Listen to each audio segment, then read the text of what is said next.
and welcome dear students. I am Rimi Jain, your mathematics mentor. आज हम start करने जा रहे हैं चैप्टर नंबर 2 पॉलिनोमियल्स क्लास 10 के लिए। आज इंट्रोडक्शन पार्ट हम यहाँ पे कंप्लीट करेंगे। आप लोग पॉलिनोमियल को क्लास 9 में भी पढ़ चुके हैं और अच्छे से पढ़ चुके हैं, तो यहाँ पे आपको थोड़ा सा बेस आपका बना हुआ है। अब हम आगे यहाँ पे देखेंगे कि पॉलिनोमियल्स में क्या क्या हम आगे देख सकते हैं। 9th में आपने पॉलिनोमियल सिर्फ वन वेरिएबल पढ़ा था, लीनियर पॉलिनोमियल यहाँ पे पढ़ा था।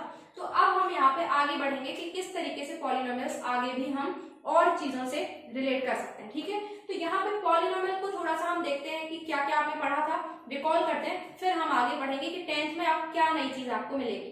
तो सबसे पहले पॉलिनोमियल ही क्या होता है, पॉलिनोमियल की डेफिनेशन भी आनी चाहिए, या डेफिनेशन तो नहीं भी आए तो आपको क्लियर होना चाहिए कि कब किसी एक्सप्रेशन को हम पॉलिनोमियल बोलते हैं। तो यहाँ पे an algebraic expression,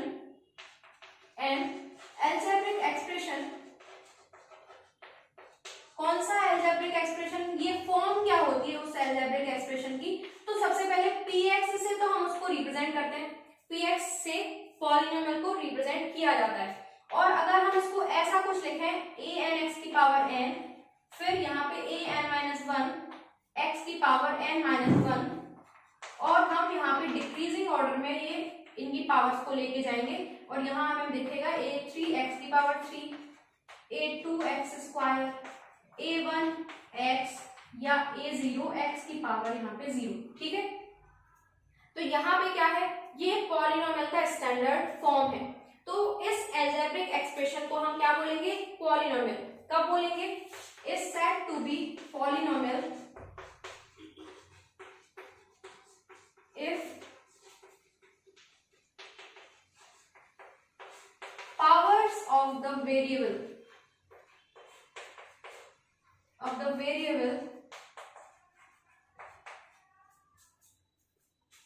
are whole number।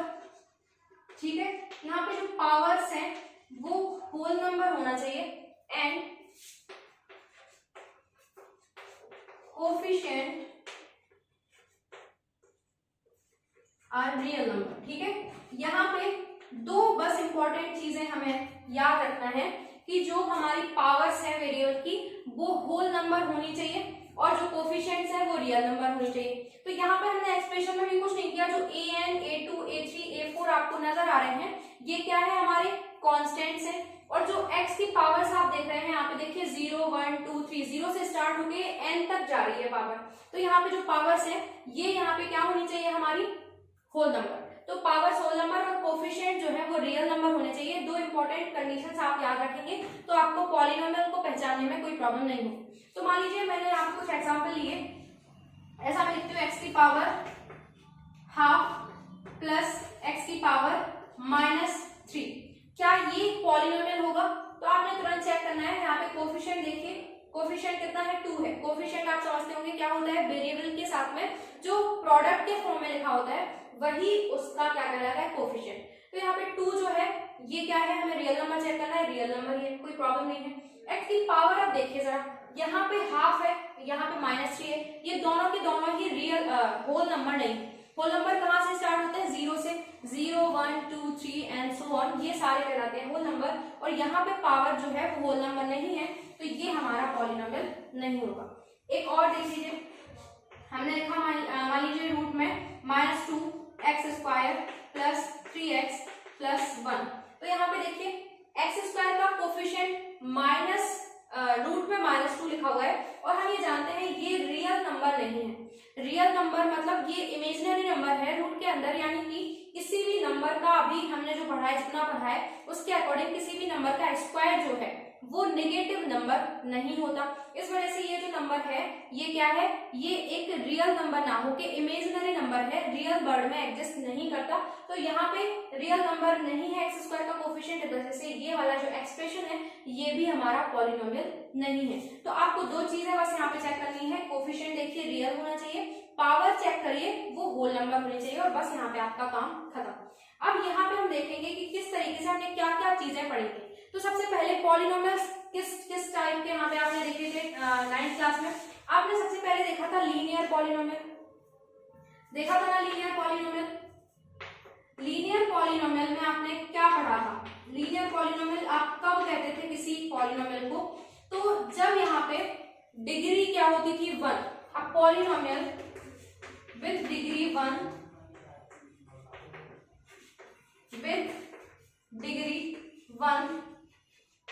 Is said to be a linear polynomial, है ना।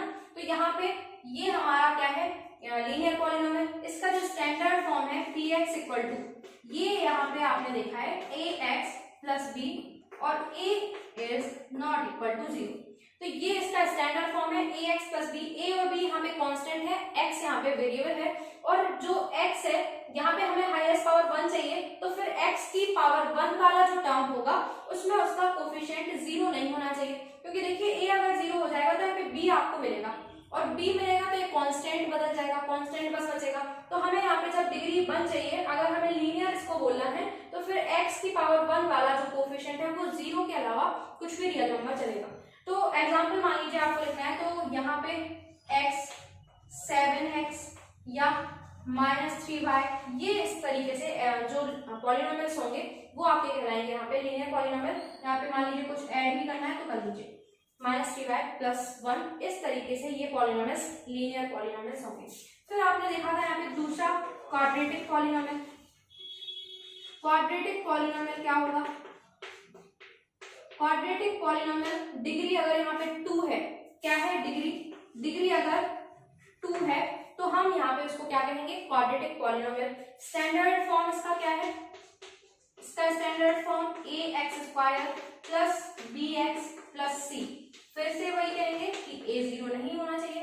एग्जाम्पल के फॉर्म में अगर आप देखें तो आपने काफी सारी क्वाड्रेटिक इक्वेशंस भी सॉल्व की थी, तो आपको याद होगा यहाँ पे हाईएस्ट पावर आपको 2 चाहिए, और इस तरीके से जो पॉलिनोमियल बनेगा वो क्वाड्रेटिक बनेगा।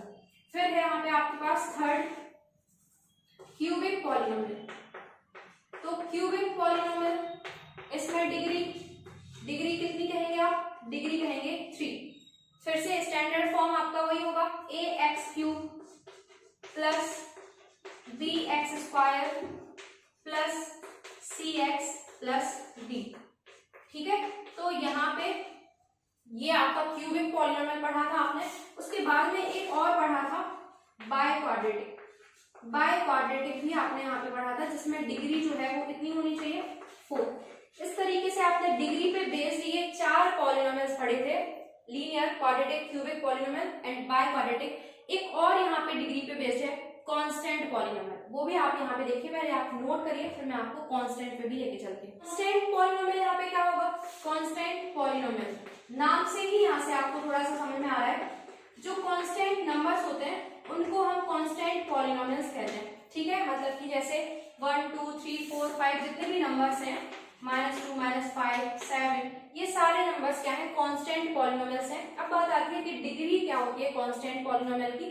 तो डिग्री पे आते हैं अपन, degree of the constant polynomial. ठीक है, तो यहाँ आप देखें ध्यान से कि हमारे पास डिग्री क्या होती थी, जब हमारे पास कोई नंबर है कांस्टेंट है 2। अब हम आपसे कहें कि इसकी डिग्री बताइए, तो डिग्री सुनते ही माइंड में आता है कि वेरिएबल की जो हाईएस्ट पावर होती है वही उसकी डिग्री कहलाती है। हमें यहाँ पे तो कोई वेरिएबल ही नजर नहीं आ रहा, तो क्या कुछ करके हम यहाँ पे वेरिएबल को लेके आ सकते हैं। तो सोचिए जरा, अगर हम 2 के साथ में x की पावर 0 मल्टीप्लाई करके लिख दें, तो यहाँ पे क्या कोई चेंज आएगा, किसी नंबर की पावर अगर हम 0 करते हैं तो वो 1 हमें यहाँ पे देता है आंसर। तो यहाँ पे जब हम 1 का मल्टीप्लाई कर रहे हैं 2 के साथ में, तो यहाँ पे कोई फर्क नहीं पड़ेगा, मतलब हमें रिजल्ट में वापस 2 मिलेगा, मतलब हम 2 को 2 × x की पावर 0 आराम से लिख सकते हैं। अब हम देख पा रहे हैं कि वेरिएबल की पावर कितनी है, 0। बस यहीं से हमारा कॉन्सेप्ट क्लियर कि जो कांस्टेंट होता है उसकी डिग्री कितनी होती है,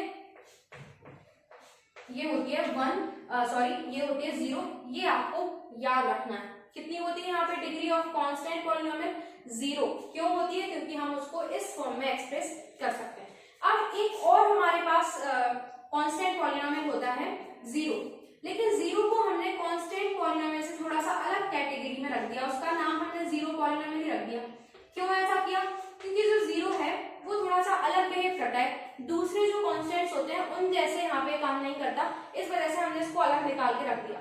लेकिन क्या बिहेवियर अलग कर रहा है, तो देखिए जरा यहाँ पे मान लीजिए हम आपसे कहें, फिर से आप कहेंगे ठीक है, अगर अब आप डिग्री पूछ रहे हैं 0 पॉलिनोमियल की, तो फिर से हम क्या करें, जीरो के साथ में x की पावर जीरो लिख देते हैं, कोई प्रॉब्लम नहीं होनी चाहिए।